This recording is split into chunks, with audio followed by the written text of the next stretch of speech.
Hi guys, alright, so we've got a ton to get through in 45 minutes if I can steal some water.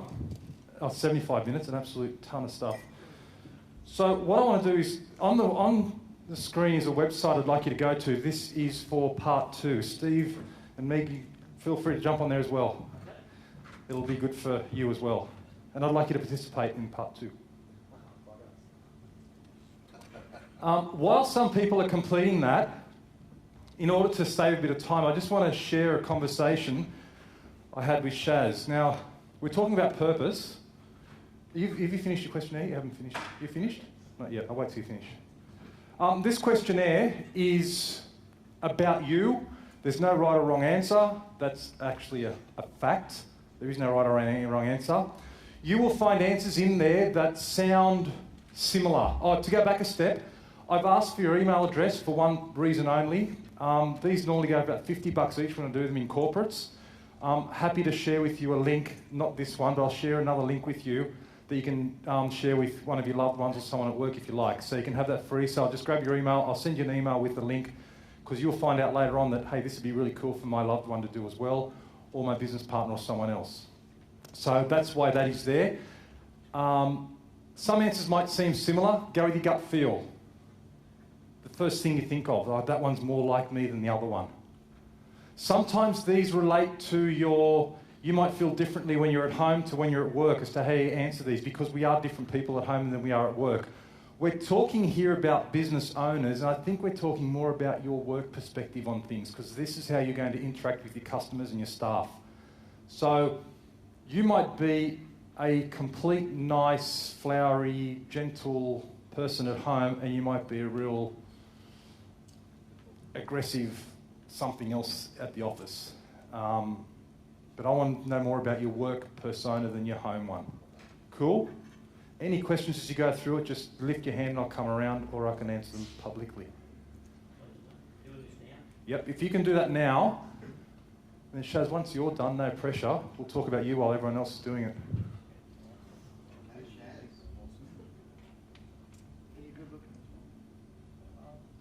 At the end, it'll give you a number. You need to remember that number. Shaz, you want to read out what you had as your purpose? No. What you read out to me. Okay. So Nice and loud. I wrote to help connect people to services, and it exists because by determination and passion. You can stop there, that'll do. The first bit.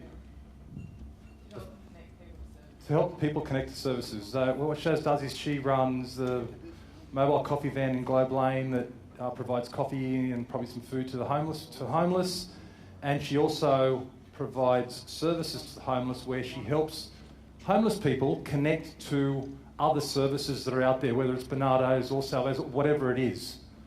And a lot of people go into homelessness, they go from having a job at BHP with the wife, 3 kids in the car and everything else, to next thing you know, they turn around, they're homeless.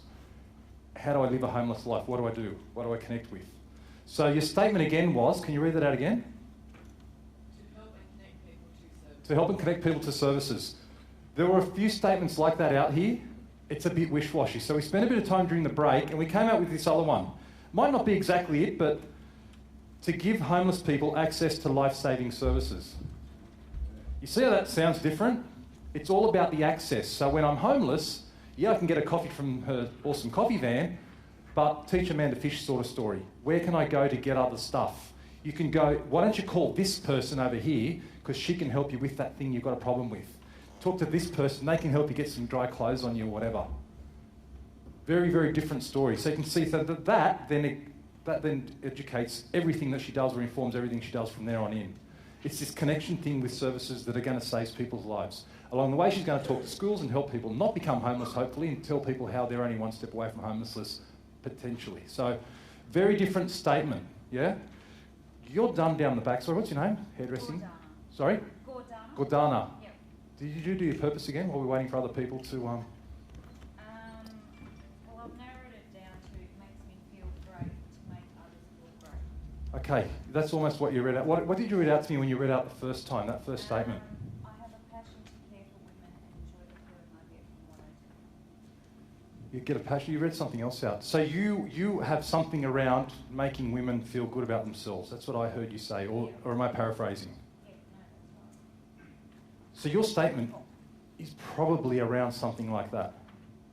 Helping, not about you, and not about like, I get a good feeling out of it. Yeah. It's like, why am I doing this? I'm helping women feel good about themselves. It could stop there. You could even get a little bit more specific. But that's the kind of difference in statement that I'm looking at, not that other one that you read out, Okay. which was a bit more vague. Yeah? Yep. So again, we're getting very, very specific. We're not talking flowery words like communicate and all that stuff. You had a crack? Yeah. Go for it. One's Have you finished your survey first? yeah, What number were you? 3. Cool. Okay. Yeah, I'm just starting out business. So Yep. I haven't really but it's just to make money and work myself out for it. Yeah, but what are you doing for the world? What are you doing for people? Like, what's the business? Carpenter. Carpenter. Yep. Build, yeah. Are you going to build houses or are you going to help people be carpenters? No, building, yeah, like, not houses, but desks and, stuff that's a little bit smaller than houses. So you're helping people, you're in that step between home handyman and full carpenter blown. Yeah. So you're in this space there. Yeah. Do you get that starting to already tell me something about what your business is? Like you're in that space that's, you're one step above the home handyman. I'm not saying you're only a little bit better skilled. So, I'm a completely fully skilled carpenter, but my space in the world is that space between full-blown carpentry job and your home handyman bit. And somewhere in there is what your business is all about, why you're building it. Once you start to work that out, like exactly nailing that, then your marketing message falls out, and everything else falls out.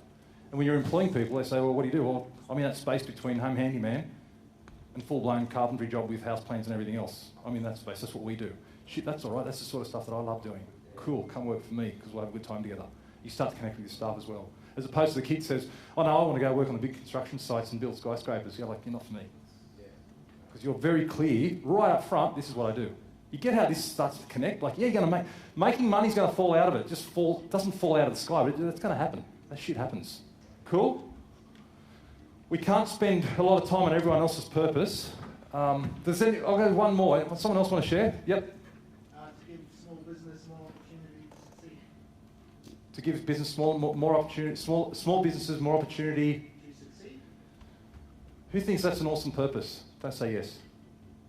It's a good intention, but it doesn't inform me. Like the carpentry story. It doesn't tell me where you are. Like the making women feel better. Like we talked about connecting homeless people with life-saving services. You can have them more specific. I've already forgotten what you said. So what do you do? Like now tell me what you really do. I market for small businesses. You Marketing. you do marketing for small businesses. So read out your statement again. To give small business more opportunity to succeed. That statement could have been for an accountant, could have been for any other service. You've got to nail it down. Why? How are you not we talked about being unique in a personality. How are you different from an accountant, financial planner, lawyer, whatever? They all do that. So you've got to think more about, do you help people sell stuff? Do you help people create the environment to sell stuff? Do you specialise in websites? I don't know, but you've got to get more specific. We've got to get away from the flowery stuff. So I'm just going to pick on people now because I don't think we've got time to reconstruct like we did at the break. Mine is I make memories and I revive memories. I like that. I like that. I like that. I've had Yeah. 40 years. Yeah, I like that. And they remember their Yeah. childhood. Yep, I love it. Love it. Do you get how that's specific and fits into a Mr. Whippy van? It just fits. You were going to put your hand up and you put it down. So, Creating products that inspire and have a positive impact on people's lives. are we talking about hammers? Are we talking about computers? What are we talking about? What's your business? Work bags, travel bags. Right. So you save people's backs and you get efficient between work sites and I don't know. Why should someone buy these things that you sell? Well, mainly because they're specifically designed for the purpose. Tradesmen? So you got specialised luggage, almost it's the wrong word, for tradespeople. It might be too narrow, but see how that sort of languaging is different to what did you read out?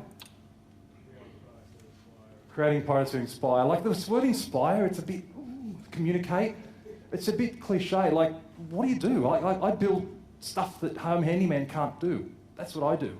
But you're not going to call a big carpenter to do it. I help people feel good.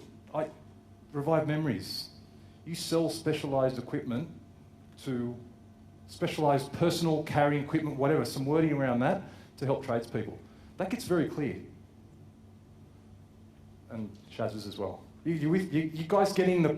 we haven't got time to go around and do all this individually, but you're getting how specific we've got to be. We've got to move on. This thing's going to come into play in a minute. So, it's hard, isn't it? It's really, really hard. When you get away from the bullshit talk, there's nowhere to hide. Like, I'm not saying what you said was bullshit, but I don't get how either of yours doesn't apply to about 100 other different businesses who are in this room. We've got an accountant over there, yep, in the back corner, yep. You do exactly the same thing. Yep. Inspire, marketing, you could inspire as well. You could have swapped yours. It wasn't specific enough about what you do. And again, just to labour the point, Disney, those guys, they were very, very specific as to what they do. I'm going to go back. I skipped forward to save a bit of time because we've got a lot to cover. I want to get back into the dirt now and talk about customer service and sales. I want to talk about the customers. What's customer service? Can you, amongst in your tables, just have a quick chat and tell me what customer service is? What's good customer service? Or just customer service? Actually, just customer service. You can phrase it as good customer service if you like. Steve, did you get a number? 7. What was Megan? Megan? What was hers? All right, what's good customer service? This table over here. Anyone who's ready? Yep, back table. Delivering customers' expectations. Anyone else? Sorry, give customers what they want. God, this is a well-informed group. Anyone else? Understanding customers. All right. You guys are going to help me shortcut this really quickly so we can make up some time. Just gave the definition. Customer service is not exceeding expectations. If you're going to build a new business... So what's your name? Carpentry? What's your name? Dan. It's not about is going into a new business. I'm going to blow them away and I'm going to exceed their expectations. That's too high a bar to meet. I remember a few years ago I was about to watch State of Origin. Wife had gone. Mates come over. Going to watch Origin. Awesome. I call up pizza delivery and say, look, I need 4 pizzas, blah, blah, blah. And said, how long's it going to be? I'm guessing you're going to be really busy because it's State of Origin night. He goes, no, you'll be right. Half an hour. Perfect. So I go up for a shower, and I think it's about 12 minutes later, ding-dong doorbell rings.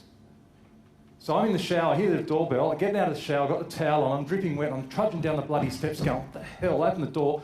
What the freaking hell are you doing here? So the pizzas have gone cold, I'm bar for a towel around me, I'm naked, standing in front of the street, because these people decided they were going to exceed my expectations. I didn't want my expectations exceeded. When I get on a plane tonight, I don't want it to leave early. That'd be pretty shitty, wouldn't it?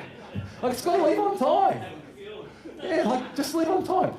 All I want you to do is deliver what the customer expects every single time.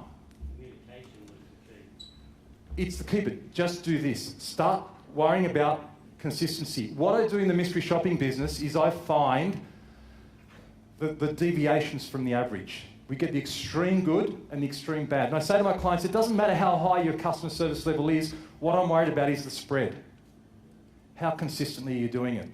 So whatever it is, just do that. If you've got a carpentry job, be on time. Build the deck to what they want. Don't make it bigger because it's going to cost more money. Like, that's an extreme example, but just do what they want every single time. You're cutting hair, be on time. I know it's challenging. There are a lot of trades around here that are the same. But just give them people what they want. That's all it is. It's not more fancy than that. Now, in your industry, it's the same thing. Service has changed. It's gone from transactional. I remember the Commonwealth Bank in Ferry Meadow. Mum and Dad went for their first loan. I remember the bank manager there. We had to line up. And I remember going there, and it was like you went to see some big chief in the village. It was like, shit, we're going to see the bank manager. Remember that? Like, Jesus. It was very transactional. Here's the transaction, and when I give you this thing that you wanted, you will be thankful. Oh, thank you very much. It then changed and became more service-based. So we started saying, we've got more and more people coming in, we had brands develop, and you start getting familiar with things, and you could start to shop around a little and go like, you know what, I like that brand better than that brand. So you started to become familiar, and the service offering you had to give was a familiarity, was a brand. Now it's moved to be more comprehensive. Now there's all competition. Now you've got a bank who delivers not only banking products, but insurance, travel insurance. You go to Qantas and you can buy your hotel, your planes. It's all everywhere. They're now more comprehensive. They're trying to do a lot more things. And you've got, as organisations, they've got to deal with more than just the simple transaction. Your business is going to be the same. People are going to want more stuff from you. What I want you to do is think about how you provide awesome service in your company. Google is automated. They don't give you any service. You ever tried to call Google? It's just not a thing. But they build their front end such that you probably don't have to. Disney is the experience. That's their service. High touch, Tiffany. I actually did go there once and bought something, and I'm like, oh, it's going to cost me a fortune. It kind of did. But I was just blown away. I walked out of there and thought, that is probably the best shopping experience I've ever had in my life. I walked in there drudging my sorry ass with my daughter, going, oh, 25th anniversary, shit's going to cost me a fortune. And I walked out of there and I'm like, wow, that was, and I do this for a living. It blew me away. I can't tell you how good it is. Has anyone been there and bought anything? Yeah, how good is it? You're just walking on a cloud when you leave the joint. It's convenient at 7-Eleven. More expensive but convenient. It could be fast, which is McDonald's, which is not so fast anymore, they're changing, or any combination you like. Pick something, have a quick think about your customer service. Is it fast? Is it high touch? What is it? Because it can't be everything. Have a think about what sort of service you provide. Yours is going to be, as a charity, yours is going to be pretty much high touch. I'm guessing. The price is not such a deal there. But have a think about the sort of service. We're not going to spend a lot of time here, but I want you to leave here and think about service is not just what I think it is. It's what they think it is every single time. But what you build out of your intention and out of your purpose is, this is what my brand represents, this is the tribe I'm going to attract, and this is how I'm going to serve them. You've got to be this is where the intention, this purpose starts to bite. This is when it starts to look like, is it fast? Is it high touch? What is it? We're not going to workshop that little thing. If we have time at the end, we're going to come back to it. Have to think about it. It's hard.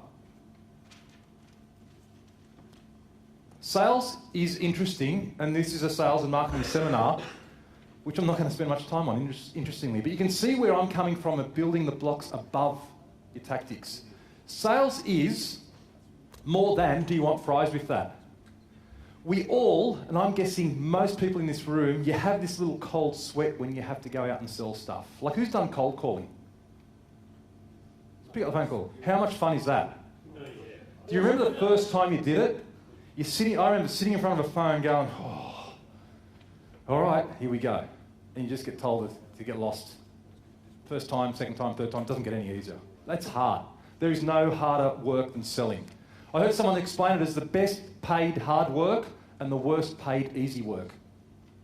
It's hard. And if you work hard and you crank through it, it's the best paid work you can do.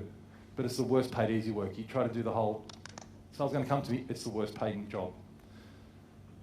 We do, therefore, have a mental block with sales, and that's human nature. Some of you are going to have more of a block about it than others.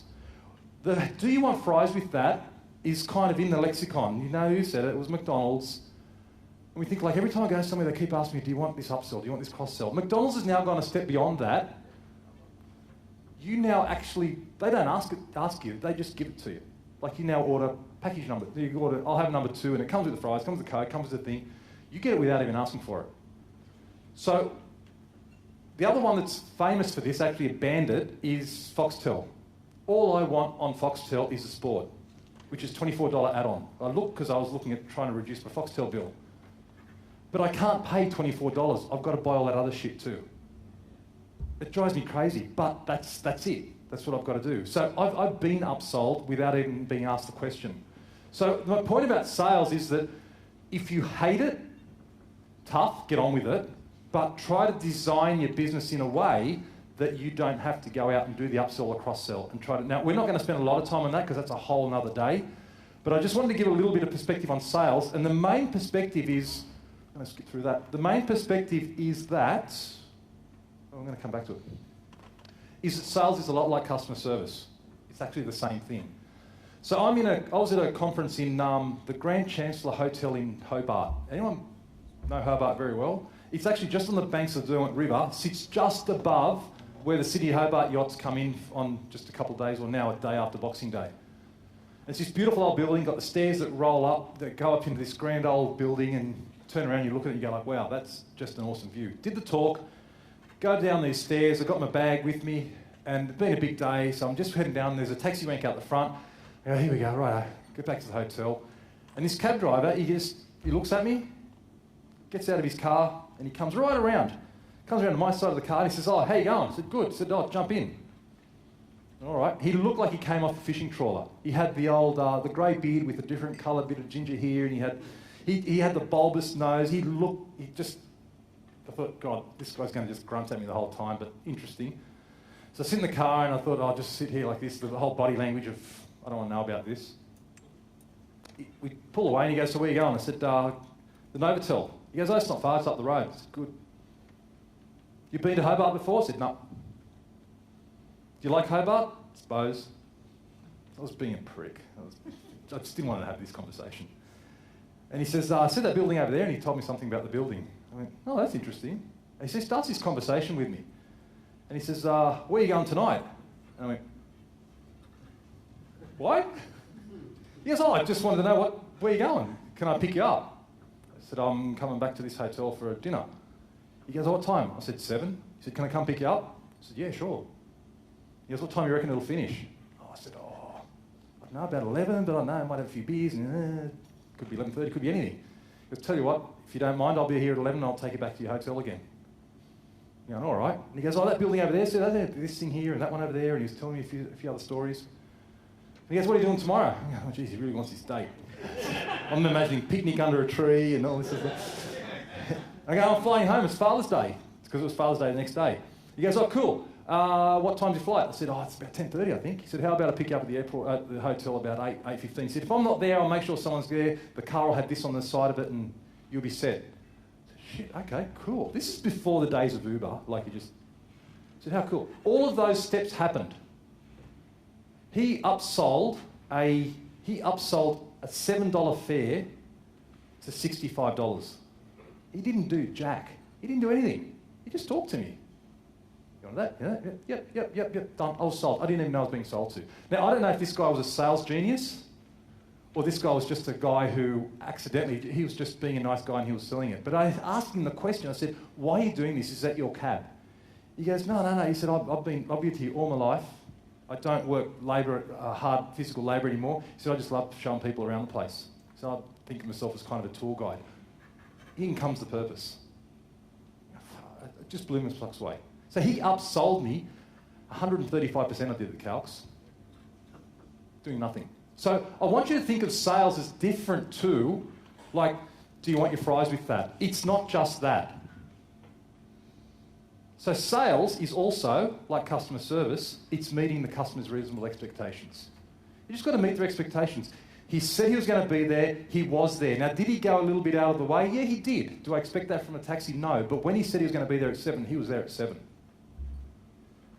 So, I want you to think about, as you go through the next couple of days, sales is meeting the customer's reasonable expectations, and service is, and guess what? Sales is exactly the same thing. They are exactly the same process, except for one of them is to a potential customer and the other one is to an existing customer. You're just meeting expectations. You're not selling people shit they don't want to buy. Because if you're doing that, you're a telemarketer who's calling from India. So what I want to do is I'm going to play a little game with you. I put this up because a friend of mine used to play rugby league for Australia, and he's a guy who, when I first met, I thought, oh, football star.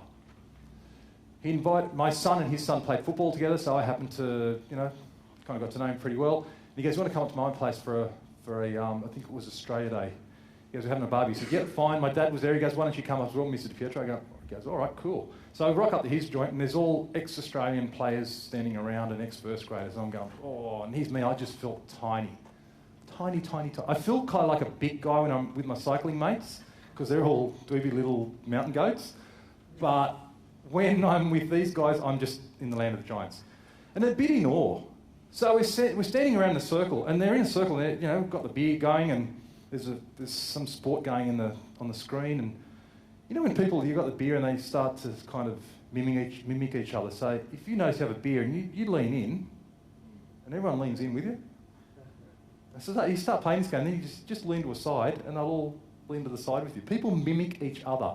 We'll pick up each other's patterns of what's going on. And we do that naturally. Turned out he goes, he starts talking, and there's a lot of grunting. And they start having conversations about sport and all sorts of things. I thought, this is going to be so freaking boring as I just grunt away the whole afternoon. He sees my dad over in the side, and he goes over to my dad and he goes, oh, you all right? And he changed his voice. He went from grunting football guy to really nice, polite guy talking to an elderly gentleman. Then my son comes up and he tags on his leg and he goes, do you mind if I get a drink? My son was he was playing under nines or something. And he gets down and he goes, g'day Dylan, how you going? He goes, I said, good. He goes, you want a drink? Yeah, mate, come over with me. And he gets his drink and he mimicked, he changed. Within 20, 30 seconds, he'd changed from football genius, call it, to respectful guy with an older guy, to a guy talking to a young kid. Now, a lot of people say, I am what I am and I'm not bloody changing for anyone and you can get stuffed. Take me as I am, take it or leave it, you can get stuffed. Well, I call bullshit on that, because here's a guy like that, but within those 30 seconds, he showed 3 different personalities. Yet when we get with customers and we get in a sales call, we become this person we think we need to be. Again, back to my grandmother. I thought I was a certain person or didn't know what I was, so I was acting out a role. When you're in sales and you're in service, you act out a role either that head office has given you or that you think that the customer might want to hear. And what you don't do is what I talked about before, is standing around in the circle drinking the beer and mimicking each other. You forget your social skills of just adjusting to the situation. If you're out with your mates, you know you talk differently than when you're with your grandmother, right? Completely. But we forget that when we're in a sales environment. So we're going to spend the next bit of time talking about ourselves. Everyone's favourite topic is themselves, happens to be, as well as mine. So, we've done our survey. What I want you to do is I would like to rearrange the room a bit. Steve, don't get upset. I'm not going to ask for permission. We're just going to do it. I want you to all grab a chair. I don't know how we're going to do it here. Oh, we can do it here. This is awesome. Grab a chair and come here. I want 2 rows. Could you pass these down? I hope we've got enough cards, and pass those down. Do not show the person across from you the card that you've got. What I'm going to do is I'm going to tell you what your personality is. These cards have a personality profile. I hope there are enough cards. If there are not, we're going to make do. We'll sort it out. Can you hear passing them down? Just pass them down. Face down. Don't pick.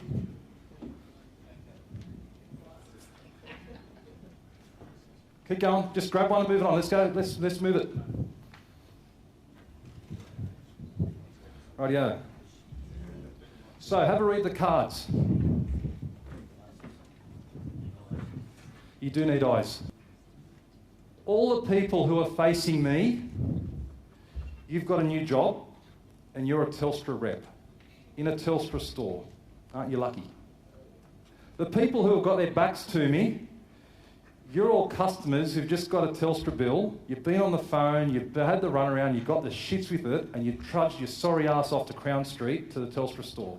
I'm picking on Telstra, I can pick on anyone. So everyone with their back to me, you're a Telstra customer. You've got your normal bill is about $135 and you just got whacked with a bill for $420. What the hell is going on? Right? Customers, with your personality profile and Telstra reps with your personality profiles, act them out. So customers, off you go. Talk to your Telstra rep. Acting out your personality profile. Oh, you missed out. Steve, you want to grab one? Steve? Is anyone not partnered up? Is anyone not partnered up? Yeah, there's got a spot in here, mate. That's it. Go.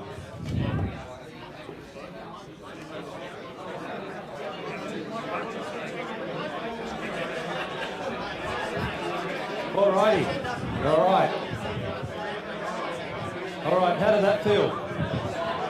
Hello, hello. And we can stop playing.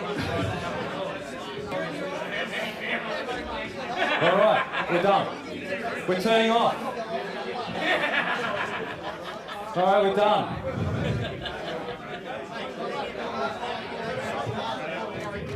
Alright, we're done. We're done, we're done. We're done, we're done.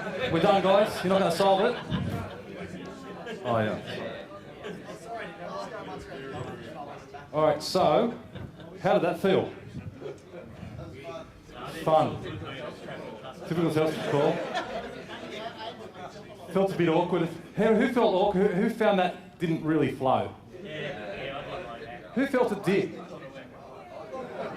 It flowed for you. What about your partner? Right.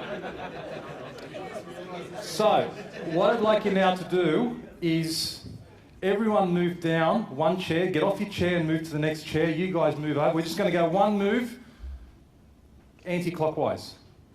Just go one chair anti-clockwise.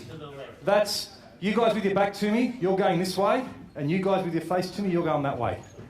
Just one chair over. Come on, let's do it quick. Yeah, you come over here. You go over there. No, you go over there. You go over there. You come over here. All right, just come over here. It doesn't matter. Yeah, you go there. You just sit there, mate. You just sit there. That's it, Ken. That'll do. That's it. As long as you're talking to someone different. You want to come over here? Which side were you on before? Okay. Did you just lose a friend? That's all right. There's a spot over here. No, but you're on the other side of the table. Yeah, you won't. All right, so there's no step there. All right, now the people who are facing me are now the customers, and the people who are facing with their backs to me are now the Telstra reps. Get it right. Off you go. Off you go. Off you go. Sorry, you guys are in front of me. All right, thanks everyone. Thanks everyone. Thanks guys. Thank you. Thank you, thank you, thank you. Do you want to all grab your chairs and go back to your tables? We had a question about, like, should I be myself or should I not be myself? What we did in that exercise was that I'll deal with these in a minute. What you got to feel was what it's like. Remember the beer story? When human beings, talking to grandma, talking to a kid. Our natural human instinct is to meet the other person in some way with whatever tools we've got. When we can't, yep. In that scenario, Yep. we would have taken the customer, depending on what the issue was, from if they're using too much data, going, oh, right, we can put you on another plan and take your money and your data and make a sale at the same time. You could have. And the customer would have felt, great, you're helping me, you're saving me money, I'm happy to sign up. Yes, you could have, and that's fine. You've got to get over your personality. So my point is that there are tactics to help people, and you can get tactics, you can build in these awesome tactics and these rules that can bypass your personality almost. Like when someone comes in and presents with this, Regardless, you do that. And you can try to solve it that way. As soon as something goes off script, then you're on your own. So I'm talking about situations here when it's a one-on-one relationship and you're pretty much on your own. It's me with another human being. How am I going to act? The purpose of that exercise is to show you how it feels both as a customer, as an employee, really like pulling it apart, how it feels when you're just not getting on together. Some people were really wishy-washy personalities. Some were really upfront, like just give it to me, smash through the door. Others had a personality that wanted more data, more information. And others had a personality that wanted to build a nurtured relationship first. So there were only 4 there, but if they don't match, you've got no chance of, you have got a chance, but you've got very little chance of making a sale or saving a bad customer service interaction. Do you get how this, so I want you to go back and think about this beer situation and this talking to different people and how you change yourself. You're not changing who you are, you're just changing little parts of yourself and you're being very cognizant of the other person's, what's going on in their lives and who they are.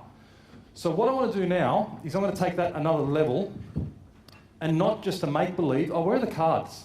Can you leave them on the table? I'll get them later. We're going to talk about what actually is going on. Did everyone get a number? Yep. And did everyone finish the questionnaire? Yes. No. Yeah. If you didn't, here's the website.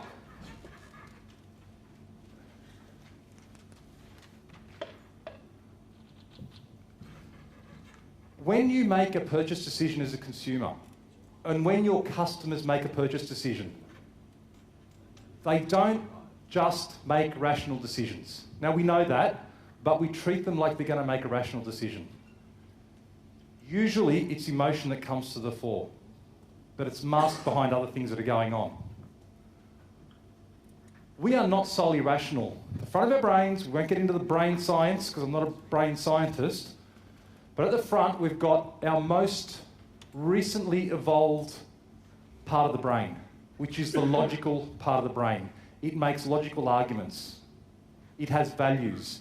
It's the thing that goes, if that happens, then this happens. It does scenario plays. It's the mechanical almost side of it. The rational.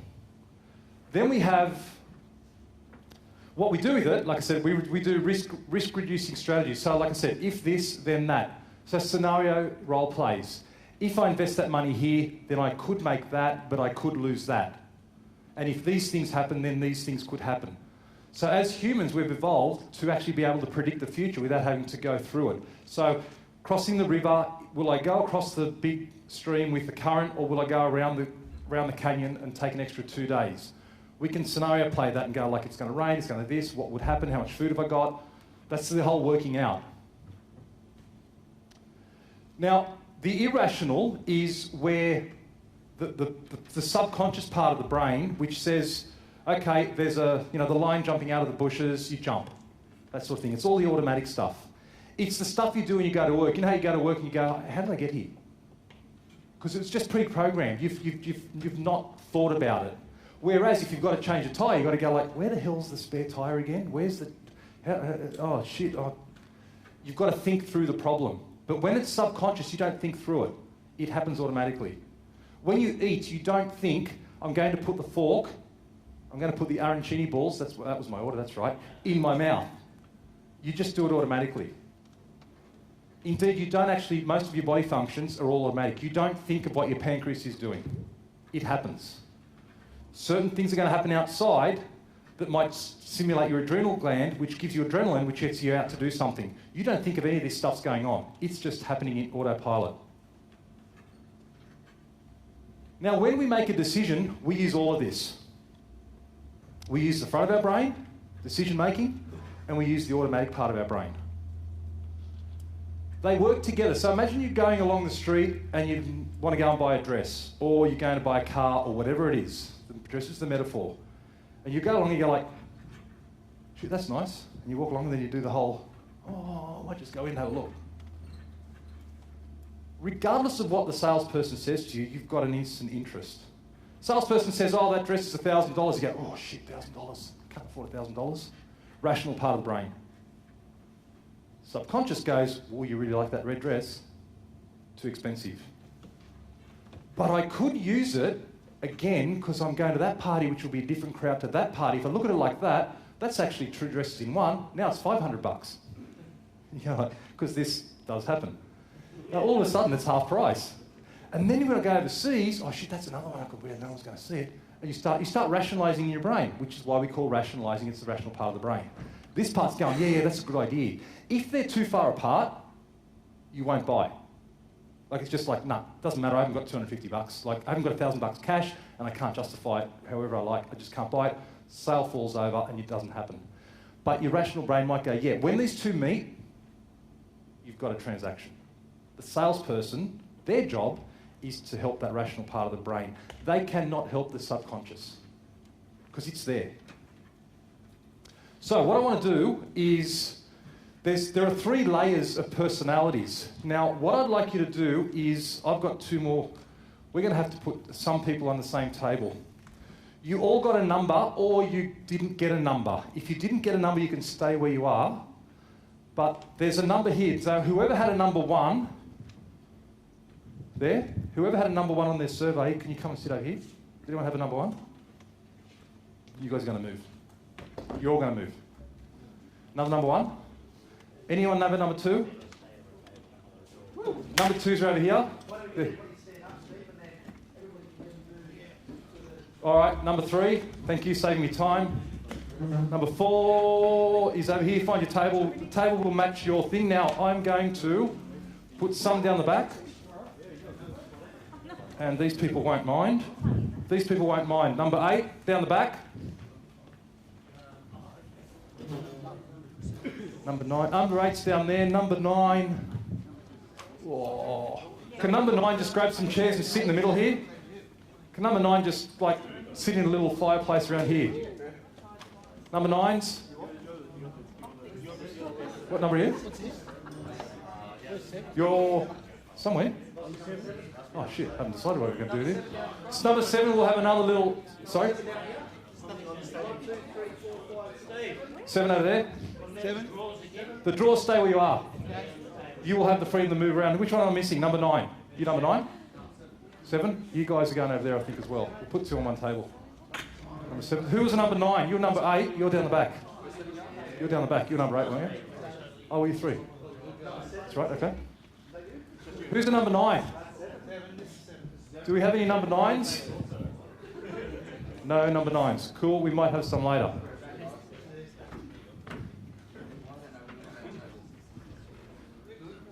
Say good day to your partners.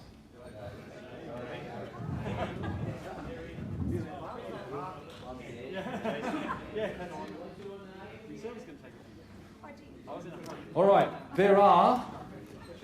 what we're going to break up here, there are 3 personality types. These are what you've just answered, you've just gotten to the bottom of your subconscious profile, your subconscious core behaviours, which means this is how you will act in real life in a stressful situation, when you can't think about something, or when you just have to get on with it and just deal with it. You'll go to this default. There is no right or wrong. Of the 9 groups that are here, they're split into 3 layers.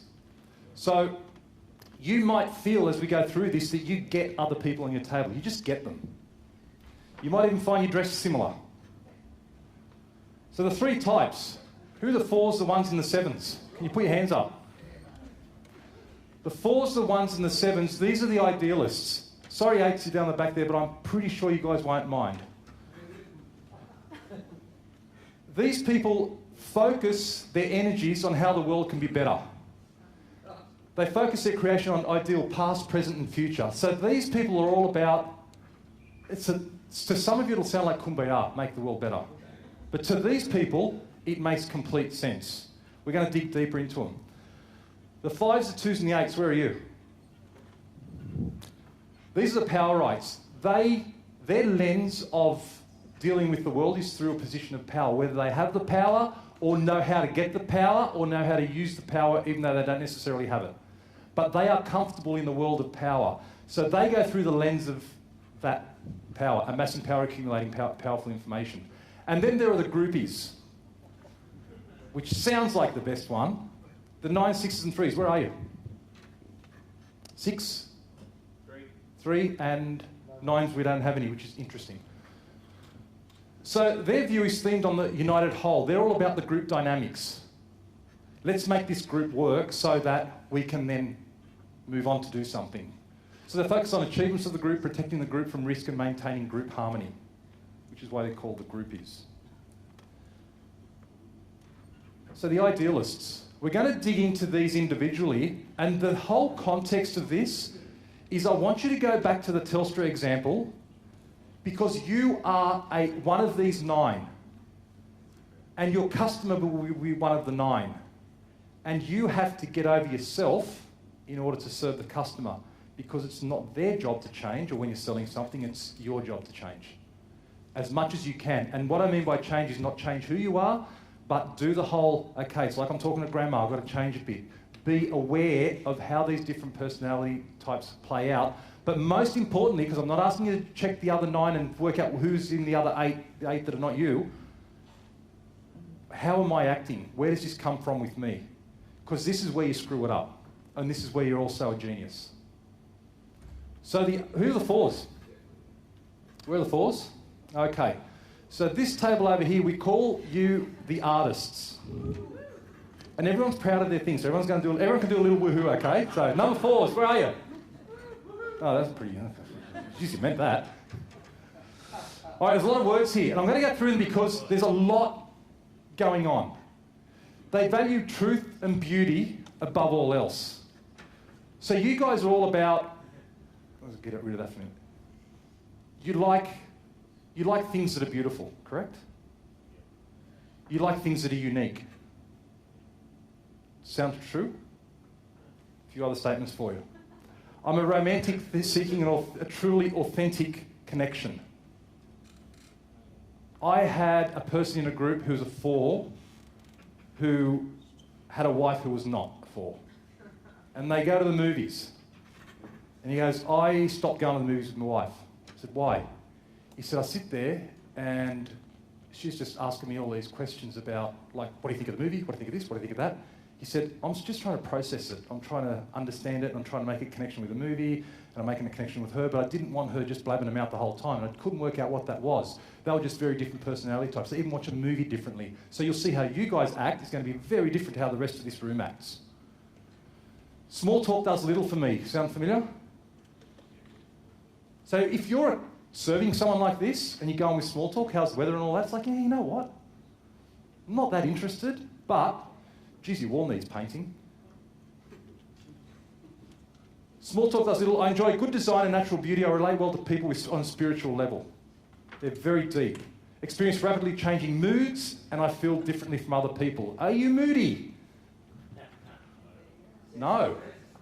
And he says with a smile. I value truth, beauty, and above all, I'm a deep thinker, and I'm not afraid of delving into the deepest emotions. And this is the thing with these people. They will not come out with their thoughts on the world very quickly. They're going to think about it.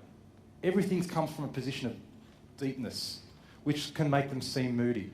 Almost disconnected because, like, I'm thinking of this and this is where I am and the whole world's doing this stuff around me, but I've got to just work out this connection that's going on. I'm going to leave the 4s there because I want to get a bit of contrast as we move around the room to see how different these personality traits play out. Now, before we leave, as a consumer, if you're selling to a person like this, emphasise the unique difference through elite standards. They love elite. This is the best of the thing. Attracted to different irreplaceable purchases.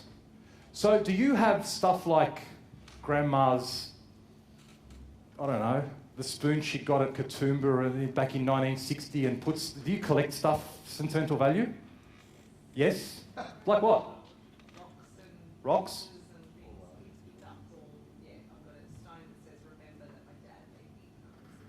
Remember that my dad made me. So this whole irreplaceable purchases, you've got to reinforce uniqueness. Things are unique for these guys. They want this unique and elite standards. They're not snobs, they just want it to be a little bit elite and have a deeper meaning.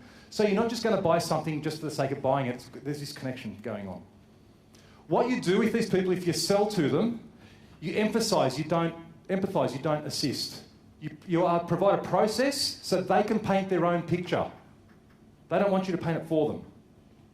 Praise their insight. Oh, wow, that was a really good insight you had over there at work. They go, oh, there's a smile, see? Got one. Acknowledge you understood their creative ideas. Similar process. Provide assurances of your commitment to them. Don't abandon them. Abandonment for these guys is a huge deal. So I want you to start thinking about also your personal life, because on the don'ts, this is what doesn't connect with them. Material incentives. Oh, that's just material bullshit. I'm not interested in that. There's no physical connection. Sounding a bit true, isn't it?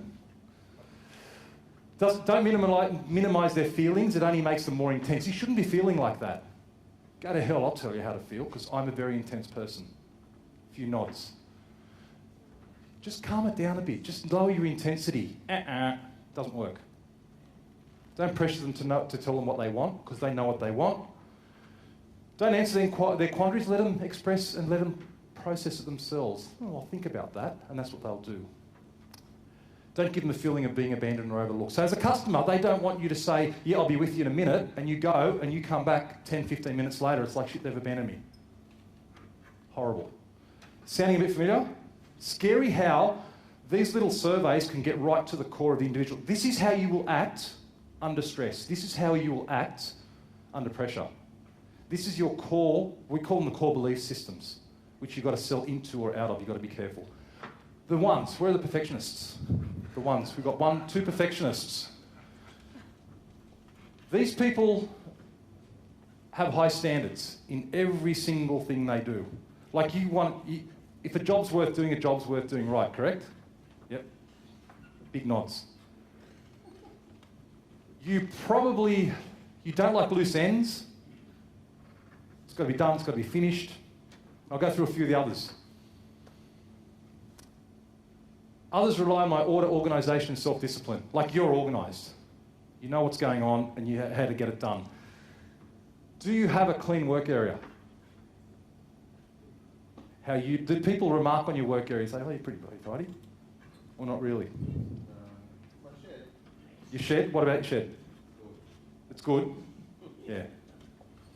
I'll bet if we went over there, some of the other groups, where are the R3s? You'd look at their shed and you'd go like, shit, he's a freak.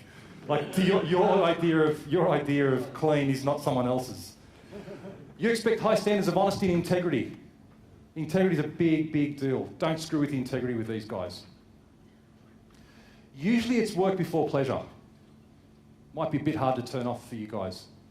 Because you're a perfectionist, the work's got to get done. If it's not done, it's got to get done right. And if I don't get it done right, I haven't got enough time, I'm just going to make time. Don't interrupt me. We'll go to dinner later.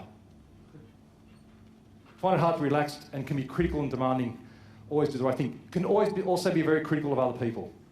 Like, mate, that was a half-assed job. Familiar? As a consumer, they want functional excellence. It says it's going to do this and it does it. Proven products, premium quality, best value for money. Prove to me that this thing is going to do what it's supposed to do. They need to think about their decisions so they know they're making the right decision. They're very similar, so they're along this top band of, they're very similar, and emphasise the product is reliable and responsible. Now, as to the perfectionist, be neat around them. Be polite. Your manners, you like good manners, politeness. What do you think about people being late? Sorry? You dock them. There you go. Well, I thought he said don't worry about it when he shrugged, but he just said you dock them.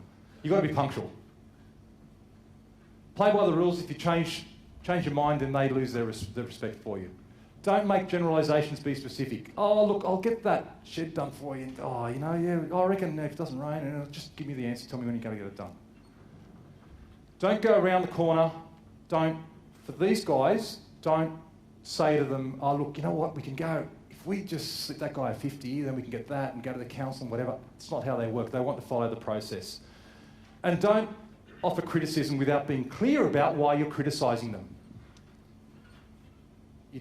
That thing didn't work out right because of these things. That's okay, as opposed to you're just an idiot or you're a sloppy worker, because that cuts to the core. Sound familiar? Who are the sevens? Sevens are the epicure. epicures are people who, through ancient history, have been known to indulge a bit. They like a party. They...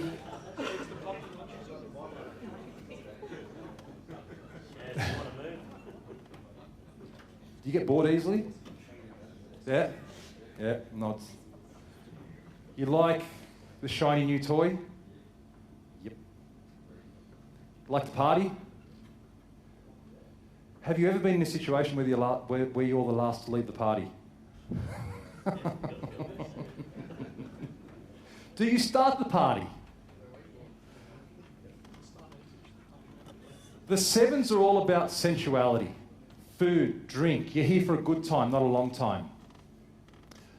They make friends easily. You get bored.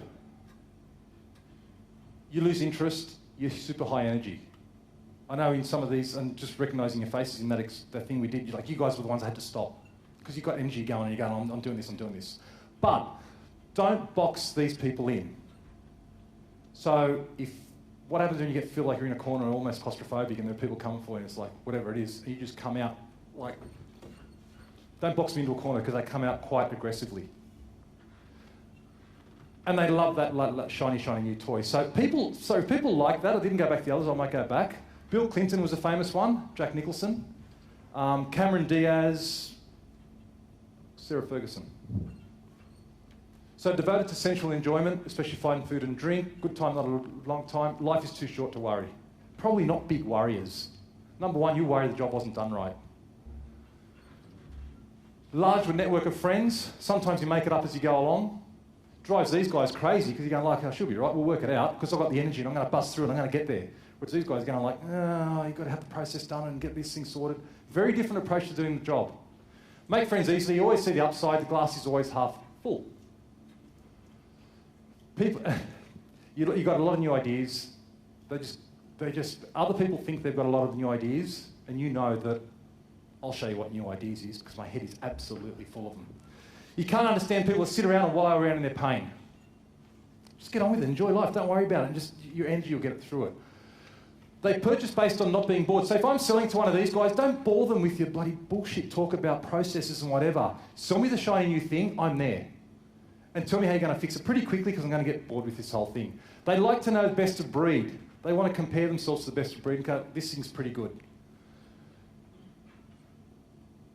They want to make sure when they're buying something that it makes them feel quirky and stand out a little, as opposed to being functional. Like, oh, that's a bit quirky. Like, oh, not necessarily, but didn't know you could have an orange Fiat 500. Like, not that you'd buy one, but example. They think rapidly. So when you guys are talking to them, or especially you guys, you number fours, you talk to these guys and you're processing this relationship, this thing that's going on. You better be quick to catch up with them because they're going to move on. They're going to get bored of you and they're going to go like, are you talking? Are you still talking? Or are you still thinking about it? Whereas when you're talking to them, you're going like, just shut up for a minute and let me think about it. So very quickly get into this Telstra customer, the situation that we had there. Neither is right or wrong, just a very different perspective. This is how you will act naturally. They talk a lot. And they commit a lot, but if you want to get a commitment off these guys, get it in writing, because they'll actually forget what they committed to. They go, yeah, that sounds like a good idea. Oh, the laughs. They love to hypothesise as well, like, oh, why don't we do this? Oh, you know what? And then they get together, and like if that group did something together, they'd come up with, remember Homer Simpson when he designed the car? They'd come up with that car. And give them a problem that's interesting to solve. Don't give them a bullshit, mundane thing to solve. Give them something interesting to solve. But don't focus on the small, prickly details, number ones. That'll drive them nuts. And if they work for you, they're going to drive you nuts, but they could be good people to have in your group. Don't discuss mundane issues in boring places for a long time. Like, just make this conversation interesting. Don't focus on the negatives, reframe it in the positive or I'll get bored. Like, reframe it always in the positive. It's like, that didn't work well, but if we do this, you know what could happen? We could do that stuff. And they go like, yeah, cool. Whereas you're probably thinking about, oh, like, hang on a second. Again, you're very grounded. And don't, under any circumstances, restrict their choices. Again, getting boxed in a corner, they'll come out and they'll be uncomfortable. They'll either turn off or they'll come out aggressively. So, they're very different ways of looking at things. These are all the groups. These are all the groups that they're all very similar but very different as well. As you see, there were similarities, but you're different. Now these guys, the next three groups are similar in terms of their power. Meg, what was your number? You didn't do a number? Sorry? You were out. All right, power rights. These guys are the analysts. Who are the fives? These are the analysts. These are the people who you want to go to, especially you guys, when you want to work something out, you go to these guys, say, which mobile phone should I buy? Your decision's going to be, I'm going to go iPhone X because it's the latest one, it's the greatest one, it's the new shiny one, I'm going to buy that. You guys are going to go like, I don't know which phone to buy. You go like, oh, what mobile phone am I going to buy? Ask these guys, because they research, yeah? Before you make a decision, you research. So I reckon people come to you and say, hey, where should I go on a holiday for this? Should I go Qantas or should I go that? Because these guys have got those answers. So when you're in a group environment, you come to these people. You love Excel? Spreadsheets, I'm guessing. Yeah, nods. You just like to work things out. You do the research. You do the work.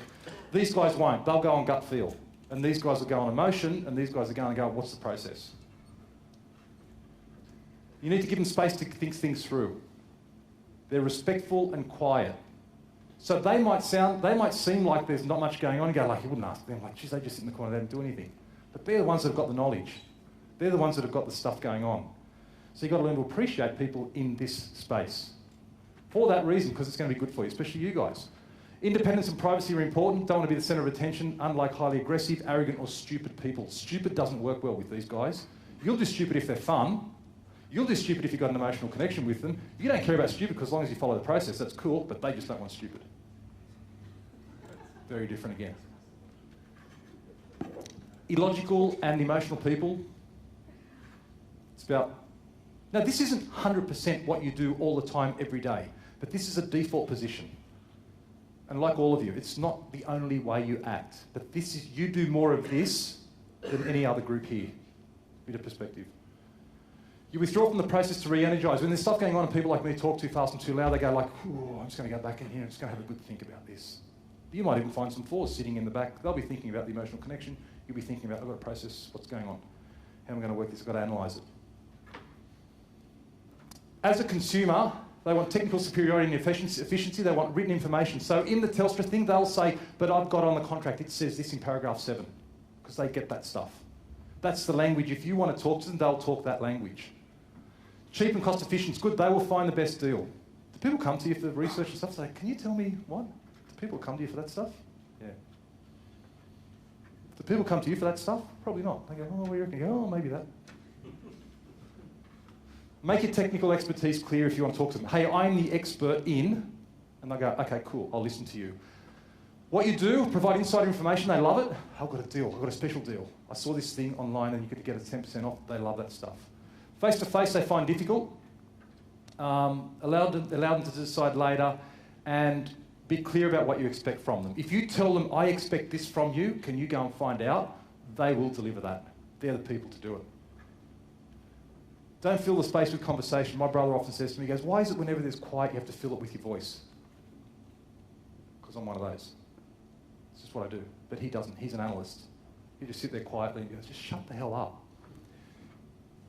You'd have my brother's same sentiment. Tables are together. Don't be ambiguous, vague or nosy. Don't try to get a reaction. Like, I'd prod my brother and go like, just like try to get him to react. He hates that. Don't try to prod me for a reaction. Don't play with me like that. Twos. We had a few twos. The twos are the helpers. So we're still in a power dynamic, but these are the people who understand power, though they don't necessarily have it. So you get your power from knowledge. That gives you power. You get power from relationships. So I'm guessing that if there is a very powerful person around, you will be pretty close to them. Remember the movie, what was it? No, I've just forgotten the name. Devil Wears Prada. Remember the secretary? What was her name? Anne Hathaway? Devil Wears Prada. She was the assistant, but in the end she was kind of running the company. She was running the thing. So she was connected to the very powerful person, but she was the person who could get the Harry Potter script before it came out. So she was in that environment of, she was connected to the power, and by being near that power and using that power, she actually became powerful herself. Not as a dragging along like I'm just close to it, as actually contributing to that powerful dynamic. That's what this group does. They're the helper. If you need any help for anything, they will get it for you. So to them, a friend in need is a friend indeed. Easy to talk to, can relate to all sorts of people, enthusiastic and affectionate. They always know how other people are feeling. And they like to be appreciated because, hey, come to you, and I'm going to hand these out for you, so you don't need to take photos. Come to you, and they will help, but they want that appreciation. Appreciation is currency. Nods. As a consumer, they want to have a relationship with the seller. They're not like these guys who want the process, or these guys want emotional connection. They want a relationship. Practice on the benefit for their people. How can this thing I'm doing benefit the people around me? And they love me. They tend to be good at social media, though they don't necessarily use it a lot because they don't need it, because they know where the power lies. They love face-to-face contact. You guys don't need it. Different. You still take it, but you don't need it like these guys do. They love it. Be generous with your praise again. Help them expand their sphere of influence. If I can say, hey, I can hook you up with, great networkers, I can hook you up with the boss of blah, blah, blah. They go, yeah, cool. And you're not afraid to have those conversations. These guys, the sevens, tend not to like the power. They tend to be anti-conflict and like, oh, there's just too much going on there. Not as much as you guys are just comfortable in it. Don't embarrass them. Don't bully or lead them to understand power. Like, you don't have to bully them because they understand power better than anyone. And don't reduce their socialising. Oh, you talk too much. You're always networking, always doing that. Don't do that to them because that's how they operate. You're thinking about your partners as well now? Partners at home? Yeah. Who's the eights? Who are the eights? All right, put you guys down the back because you probably don't give a shit. You're the boss. What number were you again, Steve? I was 7. You're 7. Surprise. And we both call Steve. It was pretty spot on too. Yeah. All right, these guys, as a 7, we tend to almost fear you because you've just got your shit together. It's like my way or the highway.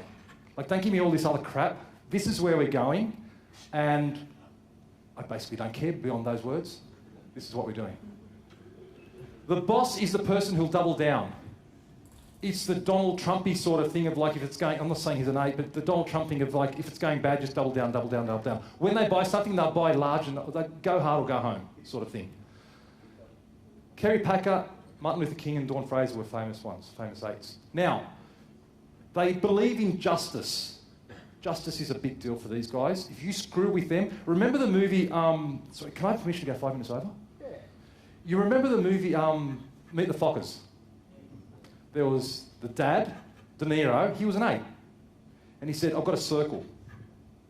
He goes, you're not in the circle. Remember that? Yeah. These guys have a circle, and if you're in, they will jump on a landmine for you, yeah? Like, your people are just like, excuse me, don't fuck with them.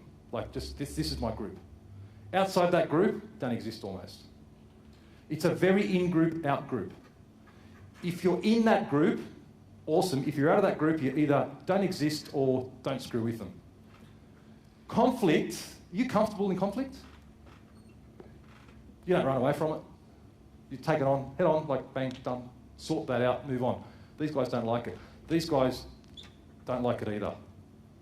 These guys will handle it in a different way. They'll handle it through their knowledge and their process. They go like, yeah, you've got conflict, but you screwed up the process, so don't come to me. You won't be afraid to stand up to say, no, you just didn't follow the line. That's why it's screwed up. You can argue and yell all you want, but they'll take you on that way. These guys will probably fold a bit more. So you've got a very, very direct manner. So I've tried to flick over some of the words to save some time, but they think great things come from thrashing it out. Let's just sit down, thrash it all out and get on with it and freaking move on to the next thing. Stop mamby-pamby. Stop thinking about your feelings. What the hell is this feelings bullshit all about? Get out and get your ass out of the bloody spreadsheet. For God's sake, make a decision. Let's move on. And you guys, get out of the pub. For Christ's sake, we're at work. And you guys, get out of the stupid procedures matter. I don't give a shit. Let's just go. And these guys go like, oh, geez, all right. You'll just avoid them. Just don't want to go near them. But you might have skills that they need, and they know they can't tap into you. I'm protective of my own and fight for anyone who tries to take them on. They will die for other people. And very, very decisive, my way or the highway. Now, purchase behaviour, get it done fast, get it sorted, bigger is better. In the Telstra thing, just get this thing fixed, let's move on, I want to get out of here. You want to get out because you're bored, they just want to get out because I'm just done with it. Expect a period of testing with them. You won't make friends with them instantly. Where possible, impress them with the scale of your operation. I've got a big office, I've got this big thing, and I drive the big truck, and they're impressed by that stuff. Always turn up when they want you there. You're okay with that because you're always punctual. Communicate confidently, straight to the point, acknowledge their power. They talk black and white without philosophy. You guys are very philosophical. You guys are a bit philosophical. These guys, nah.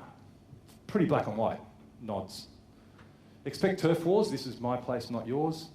Tell them straight up when they make a mistake, hey, you screwed that up, and they go, oh, fair cop, on we go.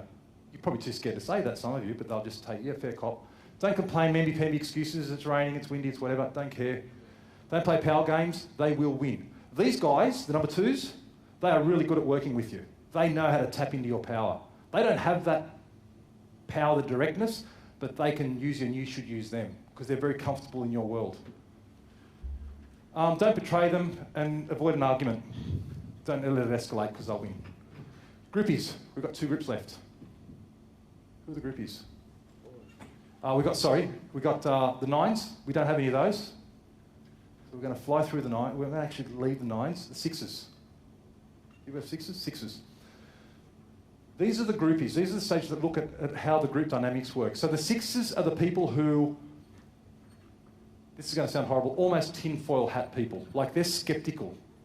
I don't believe it. They will go to the 5s and get information because they've got the information to say, I don't believe it. You guys get information say, aha, I knew that. I'm not saying it's extremist thinking that people are tapping into your phone. Actually, they are, aren't they?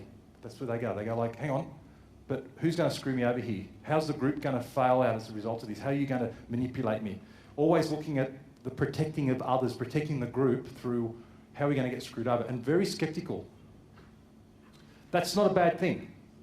I made it sound like a bad thing, but it's not a bad thing. It's a case of you've got to really build the trust. So they believe in equality and cooperation about the group. Unstated issues and agendas. If you have a group, they'll go, did you know that he's sleeping with her? Because they'll know that stuff. They'll pick that stuff up. They'll pick up the hidden agendas in a meeting. They'll say, that's what you're really about. I knew that. Because they're always looking for this, what's under the surface.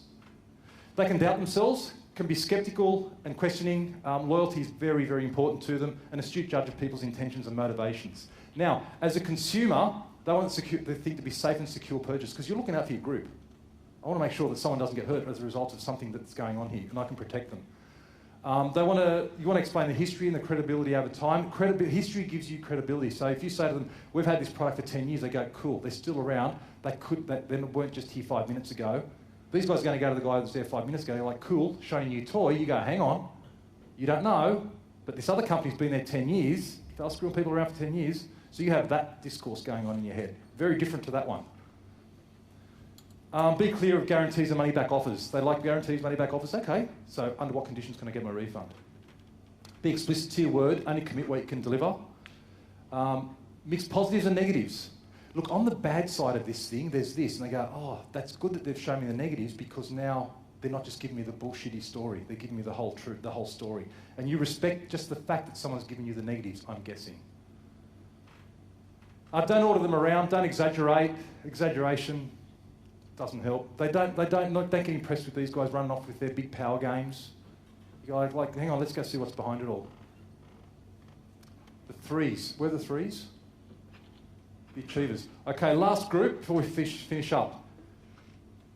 Do you like lists? You do lists. And when you've done something, you've finished something, what do you do with the list? Cross it off, yeah? Do you ever do something that wasn't on the list and then you write it on the list and then you cross it off? Oh, yes. These guys are achievers. In a business, you want these people because they will produce more output than all of us combined. These people work and work their asses off and they just get shit done. These are the ones you want in your group. However, they've got their own little things going on. So, you don't get a second chance to make a first impression with these guys. They hate looking incompetent. They hate being embarrassed. Just don't embarrass me. They relate well to all kinds of people, and they can kind of meld into different relationships and different groups, but they're all about production, and they will produce for the group, and they'll take up the slack, go like, all you other guys in the group, you say, like, I've got this, I've done the research, but I haven't got time, I'll do it. I'll get it done. Stick it on my list and it'll get done. If something goes on their list, it gets done. If it's in their agenda, it's in their calendar, it will happen. If it's not there, it won't happen. My business partner happens to be one of those, and if I want something to happen, I have to stick it in a calendar. Otherwise, it won't happen. Purchase based on efficiency, wanting bang for buck. They like to know about high-profile people using a product. Cheaper products can work for them. I just want to get into this quickly. Don't waste their time, because time's precious and they've got to get other shit done. Don't interrupt their work or activity. Hey, did you hear about football? I'm in the middle of this thing. I'll give myself half an hour to get it done. Don't compete. Don't try to compete with them for production. They will win. Don't compete with them for power, because they will win or in an argument. Don't compete with them for fun. They'll probably drive the fun. Don't expect encouragement. So the last thing on this group, I was with my partner driving to Canberra for a meeting, and I've got this older car, and I said, shit, this little car still goes right, isn't it, on the freeway? It's still going well, and trying to make it have a chat, and she looks at me, she goes, deadpan, she goes, what are you talking about? I said, car, look at it, just going on the freeway. She goes, I said, it's a bit older now and everything else. She said, what do you expect it to do? I said, well, yeah. She goes, it's just doing what you expect it to do. Like, what's the big deal? So as an employee, when someone does a good job, you guys are renowned for not giving them a pat on the back. Because you'll just go like, well, a good job is what I expect you to do. Like, I don't expect any less. So why do you get a pat on the back for doing a good job? Yeah? That's how the world is for you guys. Whereas these guys are like, oh, yeah, I actually finished it. Yeah? I did, get halfway, got bored with it, oh, screw that, there's another project over here, I'll go and help them over there. But you're like, no, you just did the job you're supposed to do. So to wrap this up, where this whole, I've got some handouts for you which I'll just leave them on the tables, which is a full profile of your personality. I want you to read it. I'll send an email to you with a link to this profile, because it's awesome to do this with your business partner or with your life partner. Yeah? And you can have a good read of those profiles, because you'll get a lot, I think you'll get a lot out of reading, a bit more about yourself. And this is how I project myself in the world, even when I don't want to. This is how people are reading me. They're reading me as this aggressive prick, but I'm not. They're reading me as this flaky guy, but I'm not. They're reading me as this boring person that sits in the corner and doesn't... They're perceiving me a certain way. So that's where you can start to think of the customer and the person you're going to make the sale to and how to change. Yeah? I'm done. I've gone a few minutes over time. I'm sorry, Steve, but I just wanted to get through all 9 of them. That was wonderful. All right, guys, give him a big round of applause. Stephen, thank you very much.